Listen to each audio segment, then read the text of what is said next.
2022 August 20. மத்திய பிரதேசத்தில் இருக்கிற இந்தூர் டிஸ்ட்ரிக்ட்ல ஒரு வீடு. அந்த வீட்டுல ஒரு 4 மணிக்கு அந்த வீட்டின் காலிங் பெல் அடிக்கப்படுது. அந்த சத்தத்தை கேட்டு வீட்டுக்குள்ள இருந்த பானு, இவங்களுக்கு 40 வயது, கதவு திறக்கிறதுக்காக வெளில வர்றாங்க. அவங்க கதவு திறந்து பார்க்கும் பொழுது அவங்க பார்த்த காட்சி அவங்களுக்கு ஹார்ட் அட்டாக் வர்ற மாதிரி இருக்குது. ஒரு உயிரற்ற உடல் அங்க கிடக்குது. அப்படியே மயக்கப்பட்டு கீழே விழுவுறாங்க.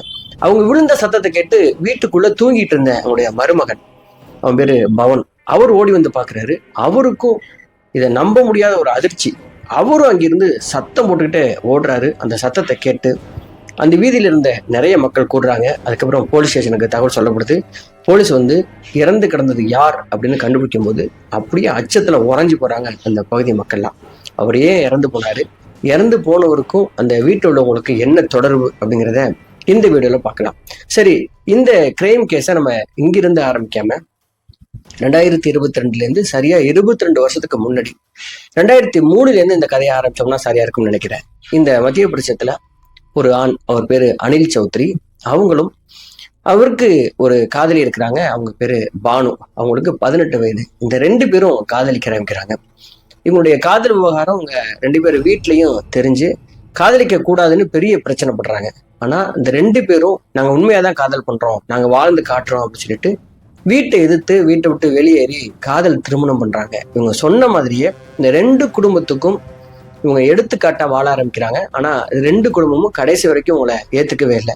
ரொம்ப கஷ்டப்பட்ட சூழல்ல கூட மறுபடியும் தன்னுடைய பெத்து வீட்டுக்கெல்லாம் போகாம கஷ்டப்பட்டு உழைச்சி அவங்க ஒரு சின்ன வீடு வாடகைக்கு எடுத்து கிடைக்கிற வேலையெல்லாம் அந்த அனில் சௌத்ரி செஞ்சு இவங்க 2 பேரும் ரொம்ப அழகான ஒரு குடும்பத்தை கட்டுறாங்க.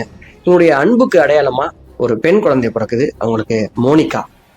இந்த குழந்தை பிறந்ததும் அனில் சௌத்ரி என்ன நினைக்கிறாருன்னா, நம்ம 2 வீட்லயும் நம்மளை ஏத்துக்கல, ஏன்னா நம்ம சரியா வாழ மாட்டோம்னு அவங்க நினைச்சாங்கல்ல, நம்ம வாழ்ந்து காட்டணும். அதனால இதுக்கப்புறமும் இந்த ஊரை நான் இருந்து வேலை பார்த்துட்டு இருந்தேன்னா உங்களை சந்தோஷமா வாழ வைக்க முடியாது, உங்களை ஒரு சொஃபஸ்டிகேட்டடா என்னால வாழ வைக்க முடியாதுங்கிறதுனால நான் ஃபாரின்ல போய் சம்பாதிக்கிறேன், நீ குடும்பத்தை நடத்து அப்படின்னு சொல்லி தன்னுடைய மனைவியையும் அந்த சின்ன குழந்தையும் இங்க விட்டுட்டு அவரு ஒரு கல்ஃப் கண்ட்ரிக்கு போயிடுறாரு. ரொம்ப கஷ்டப்பட்டு ராப்பகலா வேலை பார்த்து அவர் பணத்தை அனுப்ப ஆரம்பிக்கிறார். தன்னுடைய மனைவியும் அவர் அனுப்பின பணத்தை சிறுக சிறுக சேமிச்சு இங்க ஒரு பிசினஸ் பண்றாங்க, ஒரு வீடு வாங்குறாங்க.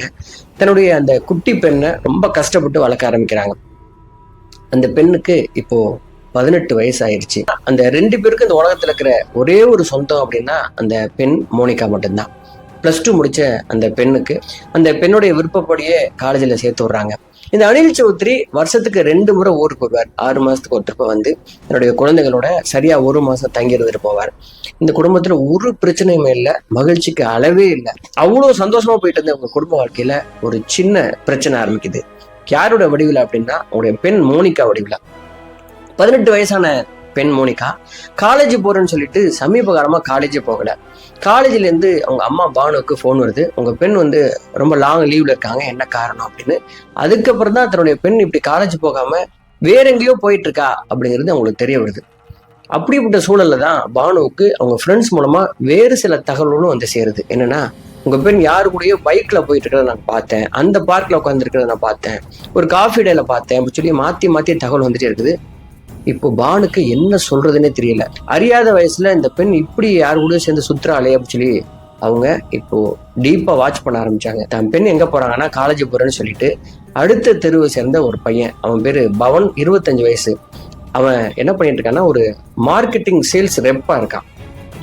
அந்த பையனுடைய சேர்ந்து அந்த பையனுடைய பைக்ல தான் சுத்திட்டு இருக்கான். அந்த பையனுக்கும் தன்னுடைய மகளுக்கு எப்படி பழக்கம் ஏற்பட்டுச்சு அப்படின்னு அவங்க விசாரிக்கும் பொழுது அந்த பையன் இருக்கிற கடைக்கு இந்த பெண் போயிருக்கா. 2 பேருக்குள்ளையும் பேச்சு வார்த்தை ஆரம்பிச்சிருக்குது. அதுக்கப்புறம் பர்சனல் நம்பரை ஷேர் பண்ணியிருக்காங்க. அதுக்கப்புறம் மெல்ல மெல்லமா இவங்க ஊர் சுத்த ஆரம்பிச்சு இப்ப பிரிக்க முடியாத அளவுக்கு காதலுக்குள்ள இருக்கிறாங்க அப்படிங்கிறதையும் அவங்க அம்மா கண்டுபிடிச்சாங்க. ஒரு நாள் தன்னுடைய மகளை கூப்பிட்டு அவங்க கேட்டாங்க, என்னம்மா நீ காலேஜ் போகாம எங்க சுத்திட்டு இருக்க அப்படின்னு. மோனிகா ரொம்ப போல்டா, இந்த பையனை நான் லவ் பண்றேன், அந்த பையனை நான் கல்யாணம் பண்ணிக்கணும்னு சொல்லி பயங்கர போல்டா இருக்காங்க. தன்னுடைய மகளை அவங்க அடிக்கிறாங்க, பயமுறுத்த ட்ரை பண்றாங்க. ஆனாலும் நான் இவனைத்தான் கல்யாணம் பண்ணுவேன், நான் ரொம்ப ஸ்ட்ராங்கா லவ் பண்றேன் அப்படின்னு தன்னுடைய மகள் ரொம்ப பிடிவாதமா இருக்கிறத பார்த்துட்டு 22 வருஷத்துக்கு முன்னாடி தான் எப்படி தன்னுடைய வீட்டுல இப்படி அடம் பிடிச்சனும், இப்படி ரொம்ப தைரியமா எதிர்த்தவங்களை நின்னனும், அதே மாதிரி தன்னுடைய மகள் நிக்கிறா அப்படிங்கிறத இப்ப பானு புரிஞ்சுக்கிட்டாங்க.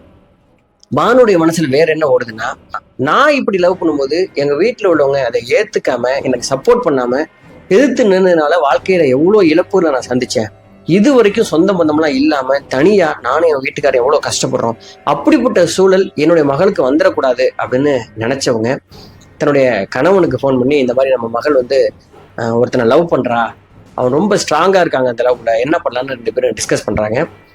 இப்போ அனில் சௌத்ரி என்ன சொல்றாருன்னா, நம்ம மகளை சேர்த்து வச்சிடலாம் அப்படின்னு சொல்றாரு. லீவு போட்டு ஒரு நாள் வர்றாரு. அனில் சௌத்ரியும் பானும் சேர்ந்து மோனிகாவை அழைச்சிக்கிட்டு அந்த பவன் வீட்டுக்கு போறாங்க. அந்த வீட்டுல போய் இவங்களே பேசுறாங்க, என்னுடைய மகளும் உங்க பையனும் காதலிக்கிறாங்க, நம்ம கல்யாணம் பண்ணி வச்சிடலாம் அப்படிங்கிறப்ப ஆரம்பத்தை எதிர்ப்பு வருது. அதெல்லாம் தாண்டி இவங்க எல்லாத்தையும் கன்வின்ஸ் பண்ணி இவங்களுடைய கல்யாணத்துக்கு அரேஞ்ச் பண்றாங்க.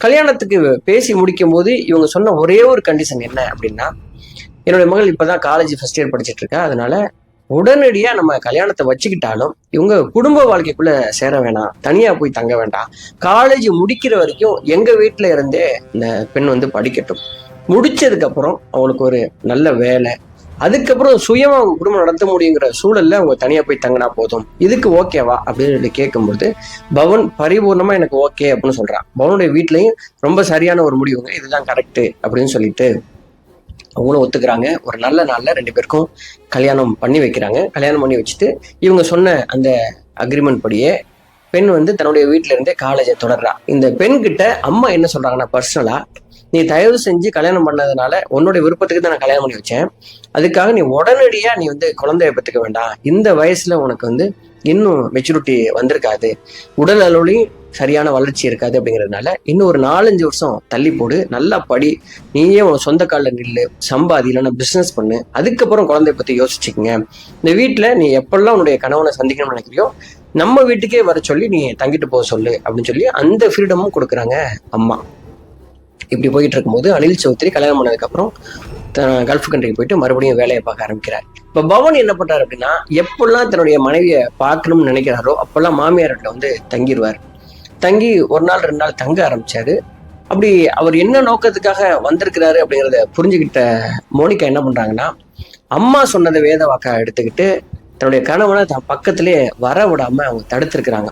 இவர் எவ்வளவு கிட்ட நெருங்கி இருக்கிறாரு, குழந்தை பெற்றுக்காம நம்ம 2 பேரும் க்ளோஸா இருக்கலாம், அது ஒன்றும் பிரச்சனை இல்லை, எவ்வளவு இருக்கு நம்ம யூஸ் பண்ணலாம் அப்படின்லாம் தன்னுடைய மனைவியை கன்வின்ஸ் பண்ண ட்ரை பண்ணியிருக்கிறாரு பவன். ஆனா அது எதுக்குமே ஒத்துக்கல மோனிகா. அவங்க என்ன சொல்லியிருக்காங்கன்னா, நம்ம 2 பேருக்குள்ள எது நடக்கிறதா இருந்தாலும் ஒரு 4 வருஷம் போகட்டும், நான் வேலைக்கு போனதுக்கு அப்புறம், நான் சம்பாதிக்க ஆரம்பிச்சதுக்கு அப்புறம் நம்ம குழந்தை பெற்றுக்கிறத பத்தி யோசிச்சுக்கலாம், நம்ம கணவன் மனைவியா இருக்கிறத பத்தியே நம்ம அப்போ யோசிச்சுக்கலாம், அது வரைக்கும் நம்ம கட்டுப்பாடா இருப்போம், இதுதான் எங்க அப்பா அம்மாவுக்கு நான் கொடுக்குற மரியாதை, அவங்க என் விருப்பத்துப்படி எனக்கு கல்யாணம் பண்ணி வச்சாங்கல்ல, கொஞ்ச நாள் நம்ம பொறுத்துக்கலாம்னு சொல்லிட்டு இப்போ வீட்டுக்கு வந்திருக்கிற கணவனையும் அவங்க பட்டினி போட ஆரம்பிச்சாங்க, அவாய்ட் பண்ண ஆரம்பிச்சாங்க.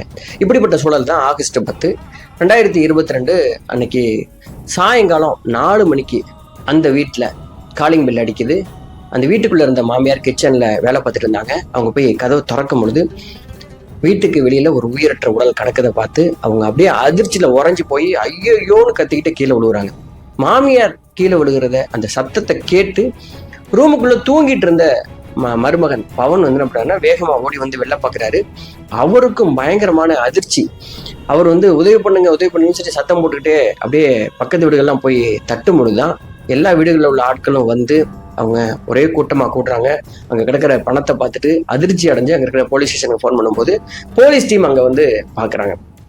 அப்படி பார்க்கும் பொழுது அங்க இறந்து கிடந்தவர் யாரு அப்படின்னா, இறந்து கிடந்தவர் அனில் சௌத்ரி, அதாவது சொந்த வீட்டுக்காரு. கல்ஃப் கண்ட்ரியில வேலை பார்த்துருந்தவர் எப்போ இங்க வந்தாரு, எப்படி யார்ட்டுமே சொல்லாம இங்க வந்தாரு, என்னைக்கு ஃபிளைட் பிடிச்சி வந்தாரு, ஏன் இப்படி இறந்து கிடக்குறாரு அப்படிங்கிறது யாருக்குமே தெரியாத ஒரு கேள்வியா இருக்குது. போலீஸ் அந்த பாடியை கைப்பற்றி அட்டாப்சிக்கு அனுப்புறாங்க. அங்க இருக்கிற எல்லாரையும் விசாரிக்க ஆரம்பிக்கிறாங்க. இப்ப பக்கத்து வீடுகள்லாம் விசாரிக்கும் பொழுது இந்த நபர் வந்து 6 மாசத்துக்கு ஒருத்தரப்ப வருவாரு, ரொம்பவே நல்ல குடும்பம், ரொம்ப அன்பான குடும்பம், இப்பதான் அவங்க பொண்ணுக்கு கல்யாணம் வேற நடந்துச்சு, கல்யாணம் முடிச்சு வச்சுட்டு போனாரு, எப்போ வந்தாரு எதுக்கு வந்தாருன்னு தெரியல அப்படின்னு சொல்லிட்டு எல்லா வீடுகள்லையும் அவரை பத்தி ரொம்ப கிளீனா ரிப்போர்ட்டை கொடுக்குறாங்க. போலீஸுக்கு இந்த வழக்கை எங்கிருந்து ஆரம்பிக்கிறது, யாரை சந்தேகப்படுறதுன்னு தெரியல. ஒருவேளை அனில் சௌத்ரிக்கு அவங்க ஒரு காதலிச்சு கல்யாணம் பண்ணவங்க அப்படிங்கிறதுனால அவங்களுடைய வீடுகள்ல இருந்து, அதாவது தன்னுடைய சொந்த குடும்பம் இல்லைன்னா மாமியார் குடும்பங்கள்ல இருந்து ஏதாவது எதிர்கள் இருக்கிறதுக்கு வாய்ப்பு இருக்கா? 22 வருஷம் கழிச்சு இவங்களை ஆணவ கொலை மாதிரி கொலை பண்றதுக்கு ஏதாவது வாய்ப்பு இருக்கான்னு சொல்லிட்டு அந்த வீடுகள்லையும் தனி டீம் போட்டு விசாரிக்க ஆள் அனுப்புனாங்க. ஆனா அந்த 2 குடும்பங்களையும் 22 வருஷத்துக்கு முன்னாடி அவங்க 2 பேரையும் நாங்க தலைமொழிக்கிட்டோம், அவங்களுக்கும் எங்களுக்கும் எந்த சம்பந்தமும் இல்லைன்னு சொல்லிட்டு அவங்க சொல்றாங்க. அது உண்மையான தகவலாகவும் இருக்குது.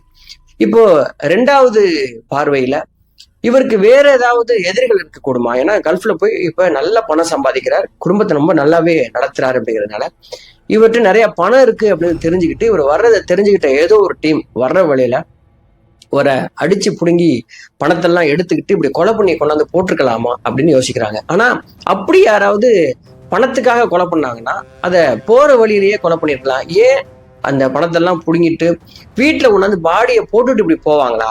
அப்படி செய்யறதுக்கு வாய்ப்பு இல்லையே, இது வேற எங்கேயோ இடிக்குதே அப்படின்னு சொல்லிட்டு இந்த கேஸை எந்த கோணத்துல இருந்து பாக்குறது அப்படின்னு பயங்கர குழப்பத்துல இருந்தாங்க போலீஸ் எல்லாம். அப்படி இருக்கும்போது அவங்களுக்கு இருக்கிற ஒரே ஒரு சோர்ஸ் என்னன்னா, இந்த அனில் சௌத்ரியுடைய போன்ல ஏதாவது நமக்கு டீட்டெயில் கிடைக்குதா, கால் ரெக்கார்ட்ஸை வச்சு ஏதாவது கண்டுபிடிக்கலாமான்னு அவருடைய கால் ரெக்கார்ட்ஸ் எடுத்து செக் பண்றாங்க. அவரு நேற்று தான், அதாவது இறந்து போன அன்னைக்கு நாள் தான் வீட்டெல்லாம் பேசியிருக்கிறாரு. அதுக்கப்புறம் வேற யார்கிட்டையும் பேசல. இந்த இந்தியாவில் குடும்பம் சம்பந்தமா மற்ற இந்த நபர்கள்ட்ட அவருக்கு தொடர்பே இல்லைங்கிறதும் தெரியுது. அவர் வேலையை விட்டா வீடு அப்படின்னு இருக்கிற ஒரு மனிதர். யாருக்கிட்டையும் சமீப காலமா சந்தேகப்படுற மாதிரி அவர் யார்ட்டையும் பேசல, தொடர்பு கொள்ளல அப்படிங்கிற தகவலும் தெரிய வருது.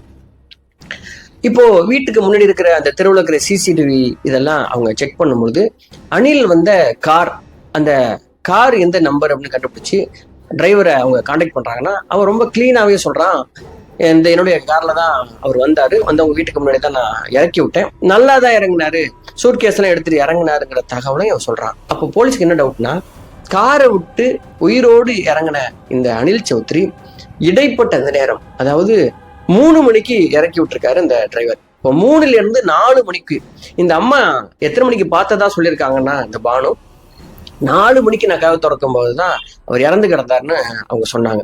அப்போ 3ல இருந்து 4 மணிக்குள்ள ஏதோ ஒண்ணு நடந்திருக்கு. உயிரோட இறங்கினவருக்கு என்ன நடந்திருக்கும்? அவரை பார்த்ததா முதல்ல சொன்னது இந்த பானு மனைவி. அப்போ அவங்க கிட்ட விசாரிக்கலாம்னு சொல்லிட்டு பானுவை கொஞ்சமா சமாதானப்படுத்தி பயங்கர தேம்பி அழுகுறாங்க. ஏன்னா 22 வருஷம் காதல் கணவன், இந்த உலகத்துல அவரை விட்டு அவங்களுக்கு வேற யாருமே கிடையாது. அப்ப எவ்வளவு சோகமா இருந்திருப்பாங்க, அழுதுட்டு இருந்திருப்பாங்க. அவங்கள கூப்பிட்டு விசாரிக்கிறாங்க. சரிம்மா, என்ன நடந்துச்சு, எப்படி பாத்தீங்க, எத்தனை மணிக்கு பாத்தீங்க, தோண்டி விசாரிக்கும் பொழுது அவங்க இதுக்கு முன்னாடி என்ன சொன்னாங்களோ அதையே கிளீனா சொல்றாங்க. அதுக்கப்புறம் அந்த வீட்டை தூங்கிட்டு இருந்த அவங்களுடைய மருமகன் பவன், அவனை கூப்பிட்டு என்னப்பா எத்தனை மணிக்கு நீ பார்த்த அப்படின்னா, எங்க அத்தை சத்தம் போட்டு கீழே விழுந்தாங்க, அதுக்கப்புறம் நான் போய் பார்த்தேன், இறந்து கிடந்தார் மாமா அப்படிங்கிற அந்த தகவலையும் அவன் சொல்றான். இப்படி அவங்க மாத்தி சொல்லிட்டு இருக்கும்போது போலீஸ்குள்ள ஒரு உள் உணர்வு, இந்த அம்மா ஏதோ பொய் சொல்றாங்க, இவங்கள மேலும் நம்ம விசாரிச்சா தெரியும் அப்படிங்கிற அந்த பார்வையில இந்த அம்மாவை தனியா கூப்பிட்டு போலீஸ் விசாரிக்கிற அந்த முறையில, குற்றவாளிகளை விசாரிக்கிறதுக்குன்னே ஒரு முறை இருக்கு, அந்த முறையில அவங்க கேள்வி கேட்க போகும்போது இந்த பெண் பானு இப்போ உளர ஆரம்பிச்சாங்க. அப்படி சொன்ன தகவல் தான் இந்த கதையுடைய மாபெரும் திருப்பம் அப்படின்னு சொல்லணும். என்ன நடந்திருக்கு அப்படின்னா, கல்யாணத்தை பண்ணி வச்சுட்டு அனில் சௌத்ரி கல்ஃபுக்கு போயிட்டாரு. அதுக்கப்புறம் பவன் என்ன பண்ணியிருக்காருன்னா, தன்னுடைய இளம் மனைவி கூட எப்பெல்லாம் சேரணும்னு நினைச்சிருக்காரோ அப்பெல்லாம் வீட்டுக்கு வர ஆரம்பிச்சார். வீட்டுக்கு ரொம்ப ஆசையோட வந்த கணவனை மோனிகா இப்போ அவாய்ட் பண்ண ஆரம்பிச்சிருக்காங்க. அவாய்ட்னா, நம்ம ஒரு 4 வருஷம் கழிச்சு இதெல்லாம் வச்சுக்கலாம், அதுக்கப்புறம் குழந்தைய பத்தி யோசிக்கலாம், இப்போ நான் படிக்கணும், வேலை பார்க்கணும், சம்பாதிக்கணும், இதுதான் எங்க அப்பா அம்மாவுக்கு நான் கொடுக்குற மரியாதை அப்படின்னு சொல்லிட்டு அவாய்ட் பண்ண ஆரம்பிச்சோன்னே பவன் வீட்டுல தங்கியிருந்து எப்படியாவது இவளை கன்வின்ஸ் பண்ணி நம்ம இவ கூட சேரலாம் அப்படின்னு சொல்லிட்டு வீட்டுல இருக்க ஆரம்பிச்சிருக்கான். ஆனா இது எதுவுமே புரிஞ்சுக்காத மோனிகா காலையில காலேஜ் போறது, ஈவினிங் வர்றதுன்னு சொல்லிட்டு அவங்க வேலையில ரொம்ப கண்ணு கருத்துமா படிக்க ஆரம்பிச்சிச்சு அந்த பெண். இப்ப வீட்டுல இருந்த பவன் என்ன பண்ணிருக்கான்னா, தன்னுடைய கல்யாணம் பண்ண மனைவி, இளம் மனைவி தன்னை சேர்க்க மாட்டேங்கிறாங்கிற அந்த கடுப்புல வீட்டுல இருந்துகிட்டு இப்ப பான் வீடியோஸா பாக்குறதுக்கு ஆரம்பிச்சிருக்கான். இப்ப பான் அடிக்டாவே மாறி இருக்கான். பாக்குறது மட்டும் இல்லாம அந்த ரூமுக்குள்ளேயே அவன் மாஸ்டர்பேட் பண்ணவும் ஆரம்பிச்சிருக்கான். எந்த வீட்டுல? அதே வீட்டுலதான் அதனுடைய மாமியாருக்கு வெறும் 40 வயசு தான். மாமியாரும் இருக்கிற அதே வீட்டுல மாமியாரும் மருமகனும் மட்டும்தான் அந்த வீட்டுல இருக்கிறாங்க. இப்ப மாமியார் என்ன பண்ணிருக்காங்கன்னா, மகள் காலேஜ் போனதுக்கு அப்புறம் மருமகளுக்கு சாப்பாடு வைக்கிறது, இடையில டீ கொடுக்கறது, ஸ்நாக்ஸ் கொடுக்கறதுன்னு எப்படி இவங்க தான் அந்த ரூமுக்கு போயாகணும். அப்படி அடிக்கடி போகும் பொழுது, என்ன மாப்பிள்ள உங்களுக்கு தண்ணி வேணுமா, டீ வேணுமா, சாப்பாடு வச்சுட்டேன் சாப்பிடுங்க இப்படி சொல்லி அடிக்கடி இவங்க போகும் பொழுது பவன் இப்ப அவங்கள மாமியாரா பார்க்காம அந்த வீட்டுல இருக்கிற ஒரு பெண்ணா பார்க்க ஆரம்பிச்சிருக்கான். தனக்கு தன்னுடைய மனைவி மூலம் கிடைக்க வேண்டிய ஒண்ணு கிடைக்கல. ஆனா அந்த வீட்டுல ஒரு பெண் இருக்காங்க. அந்த பெண்ணுக்கு அவங்களுடைய கணவன் மூலமா கிடைக்க வேண்டியது கிடைக்காம அவங்க தனியா இருக்காங்க. அவங்க 40 வயசு தான் ஆகுது அப்படிங்கிறத நோட்டமிட்ட அந்த பவன் என்ன பண்ணிருக்கான்னா, மெல்லமா தன்னுடைய உணர்வுகளை அந்த மாமியாருக்கு தெரிகிற மாதிரி பான் வீடியோ பார்க்கும்போது சத்தமா வச்சுட்டு ரூமுக்குள்ள அவன் பார்க்க ஆரம்பிச்சிருக்கான். அடிக்கடி மாமியார் வந்து ரூமுக்குள்ள போயிட்டு மருமகிட்ட நீங்க சாப்பிட்றீங்களா அப்படின்னு கேட்கும் போதெல்லாம் இவனுடைய பார்வை மாமியாரை வேற ஏதோ ரொம்ப தப்பா பாக்குறான் அப்படின்னு அவங்கள புரிஞ்சிக்க வைக்கிற அளவுக்கு இருந்திருக்குது. எப்படியும் ஒரு பெண்ணால ஈஸியா அவங்களால ஸ்மெல் பண்ண முடியும், இவன் எப்படி பாக்குறான், என்ன நோக்கத்துல பாக்குறான் அப்படின்னு. ஆரம்பத்துல மாமியாருக்கு இது ரொம்ப அருவருப்பா இருந்திருக்கு, என்ன மாப்பிள்ளை எப்படி நம்மளை பாக்குறாரு அப்படின்னு. அதுக்கப்புறம் இவன் வந்து அதை ரொம்ப அட்வான்டேஜா எடுத்துக்கிட்டு அதை பத்தி அவங்க எந்த ரியாக்ட் பண்ணல, கோவப்படல அப்படிங்கிறதுனால ரூமுக்குள்ள இருந்து சத்தம் போட்டு இப்போ பான் வீடியோஸ் நல்ல வேல்யூம் வச்சு பாக்குறத பழக்கமாக்கியிருக்கிறான். கதவுக்கு வெளியில இருந்து இந்த சத்தத்தை பெண், அதாவது இந்த மாமியாரும் கேட்டிருக்காங்க. ஆரம்பத்துல இதை வந்து எதிர்த்தவங்க, கோவப்பட்டவங்க, அந்த 40 வயசுல தன்னுடைய கணவன் வருஷத்துக்கு 2 முறை தான் வந்துட்டு போயிட்டு இருக்கிறாரு. அவங்களுக்கும் இப்போ அவங்களுக்கு இந்த உடல் தேவை, உடல் இச்சை இருக்குல்ல, அது தேவைப்பட்டதுனால மெல்ல மெல்லமா இதை ஏன் நம்ம பண்ணக்கூடாது,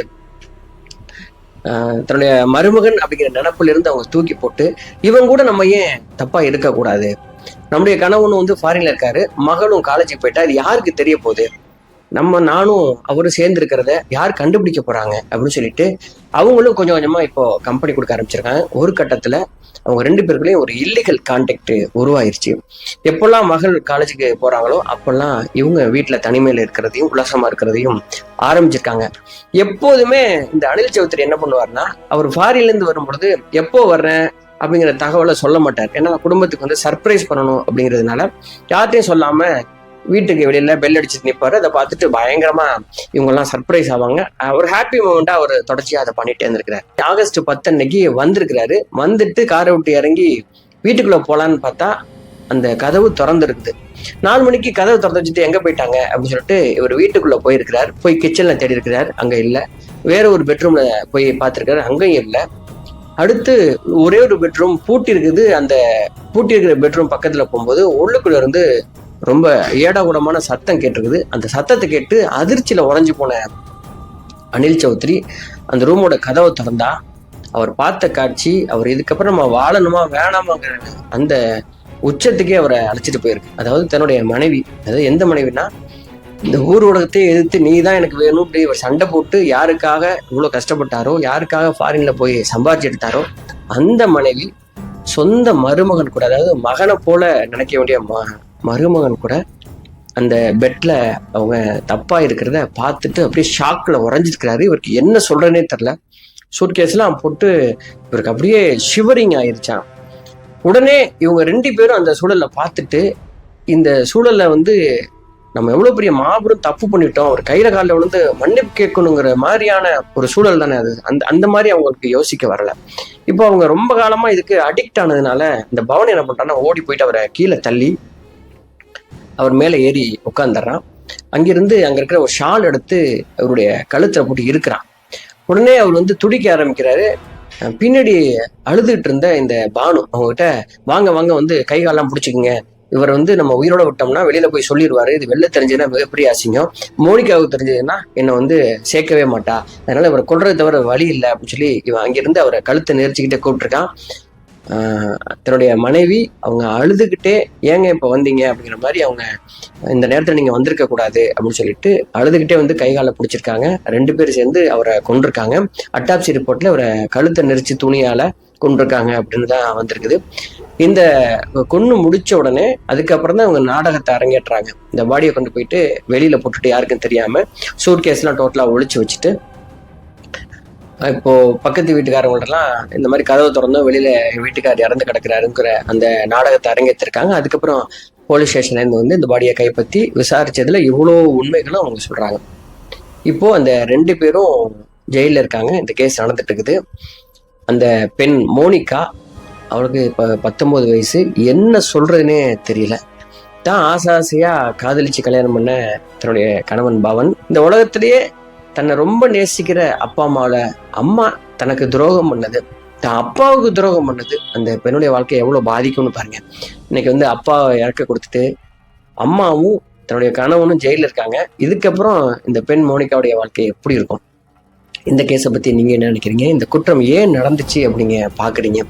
என்ன பொறுத்தளவில் நான் என்ன நினைக்கிறேன் அப்படின்னா, குடும்பத்துக்காக கஷ்டப்படுறது, குடும்பம் நல்லா இருக்கணும்னு நினைக்கிறதுலாம் ஆண்களுக்கு சரிதான். ஆனால் கல்யாணம் பண்ணிட்டு ஒரு கட்டத்துக்கு மேலே பணம் சொல்லிட்டு ஃபாரினில் போய் இருக்கிறதோ, வருஷத்துக்கு 2 திருப்ப வந்து பார்த்துட்டு போகிறதோ, அது வந்து சரியில்லைன்னு தான் எனக்கு தோணுது. பணம் எவ்வளோ முக்கியமோ அதே மாதிரி கணவன் மனைவி இப்போ பக்கத்தில் இருக்கிறது ரொம்ப முக்கியம். ஏன்னா இந்த உடல் தேவை அப்படிங்கிறது வந்து ஒரு இயற்கையான ஒன்று தான். அது கிடைக்கல அப்படின்னா இந்த மாதிரி தவறாக தேடி போகிறதுக்கான வாய்ப்பு உருவாகுனுச்சுன்னா அது தப்பாக போயிடும். அதனால அந்த மாதிரி இருக்கிறவங்க அதை பற்றி யோசிக்கணும். ரொம்ப தூரத்தில் இருக்கிறவங்க எப்போதும் முறையற்ற காமங்கிறது ஒரு குடும்பத்தோட அழிவுலையோ இல்லை மரணத்திலையோ இல்லை ஜெயிலையோ கொண்டு போய் விடும் அப்படிங்கிறதுக்கு இந்த கேஸ் ரொம்ப முக்கியமான கேஸ். இந்த மாதிரி முறையற்ற காமத்தில் இருக்கிறவங்க திருந்த வேண்டிய இடம் இதுன்னு நினைக்கிறேன். சரி, இதை பற்றி நீங்கள் நினைக்கிறீங்க அப்படிங்கிறத கமெண்ட்ல தெரியப்படுத்துங்க. மறக்காம இந்த சேனலை சப்ஸ்கிரைப் பண்ணுங்க. நான் உங்கள் RS ராஜா. நன்றி, வணக்கம்.